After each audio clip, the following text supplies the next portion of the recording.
Silicon ಸಿಟಿಯ ಮತ್ತಷ್ಟು ಸುದ್ದಿಗಳನ್ನ quick ಆಗಿ ನೋಡ್ತಾ ಹೋಗೋಣ ರೌಂಡ್ ಅಪ್ನಲ್ಲಿ. ಬಿಎಂಟಿಸಿ ಎಲೆಕ್ಟ್ರಿಕ್ ಬಸ್ ಚಾಲಕನಿಗೆ ಇನೋವಾ ಕಾರು ಡಿಕ್ಕಿ ಹೊಡೆದಿರುವ ಘಟನೆ ಬೆಂಗಳೂರಿನ ಜಿಗಣಿ ಬಸ್ ಡಿಪೋ ಘಟಕ 27ರ ಎದುರು ಸಂಭವಿಸಿದೆ. ತಮಿಳುನಾಡು ರಿಜಿಸ್ಟ್ರೇಷನ್ ನಂಬರ್ನ ಕಾರು ಡಿಕ್ಕಿ ಹೊಡೆದ ಪರಿಣಾಮ ಈ ದುರ್ಘಟನೆ ಸಂಭವಿಸಿದೆ. ಗುತ್ತಿಗೆ ಆಧಾರದ ಮೇಲೆ ಕೆಲಸ ಮಾಡ್ತಾ ಇದ್ದ ರಾಯಚೂರು ಮೂಲದ ಮಲ್ಲಿಕಾರ್ಜುನ ಸ್ಥಳದಲ್ಲಿ ಸಾವನ್ನಪ್ಪಿದ್ದಾರೆ. ಘಟನೆ ನಂತರ ಎಸ್ಕೇಪ್ ಆದ ಕಾರು ಚಾಲಕನನ್ನ ಪೊಲೀಸರು ವಶಕ್ಕೆ ಪಡೆದಿದ್ದಾರೆ. ಕಾರಿನಲ್ಲಿ ಗುಟ್ಕಾ ಪತ್ತೆಯಾಗಿದ್ದು ಕೇಸ್ ದಾಖಲಾಗಿದೆ.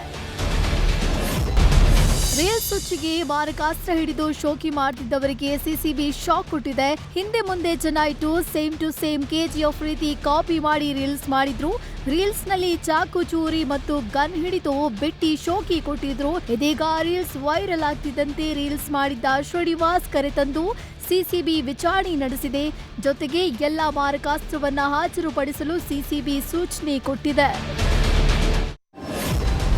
ಡ್ರಿಂಕ್ ಅಂಡ್ ಡ್ರೈವ್ ಚೆಕ್ ಮಾಡ್ತಿದ್ದ ಮಹಿಳಾ ಪಿಎಸ್ಐ ಮೇಲೆ ದರ್ಪ ತೋರಿದ್ದ ಹಿಂದಿ ಬಾಲನನ್ನ ಪೊಲೀಸರು ಅರೆಸ್ಟ್ ಮಾಡಿದ್ದಾರೆ. ಇಂದಿರಾನಗರದಲ್ಲಿ ಕರ್ತವ್ಯದಲ್ಲಿದ್ದ ಪಿಎಸ್ಐ ಕವಿತಾ ಆದಿತ್ಯ ಅಗರ್ವಾಲ್ ಎಂಬಾತನಿಗೆ ಡ್ರಿಂಕ್ ಅಂಡ್ ಡ್ರೈವ್ ತಪಾಸಣೆ ಮಾಡ್ತಾ ಇದ್ರು. ಈ ವೇಳೆ ಬ್ಲೂವರ್ ಮಷೀನ್ ನಲ್ಲಿ ಊದಲು ಹೇಳಿದಾಗ ಕಿರಿಕ್ ಮಾಡಿದ್ದ.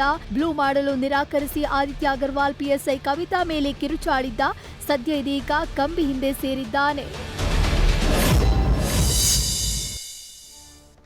ಇದಾಗಿತ್ತು ಇವತ್ತಿನ ಬೆಂಗಳೂರು ಫಸ್ಟ್. ಕ್ಷಣ ಕ್ಷಣದ ಮಾಹಿತಿಗಾಗಿ ನೋಡ್ತಾ ಇರಿ ನ್ಯೂಸ್ ಫಸ್ಟ್, ನಿರ್ಭೀತಿಯಿಂದ ನಿಮ್ಮ ಪರವಾಗಿ.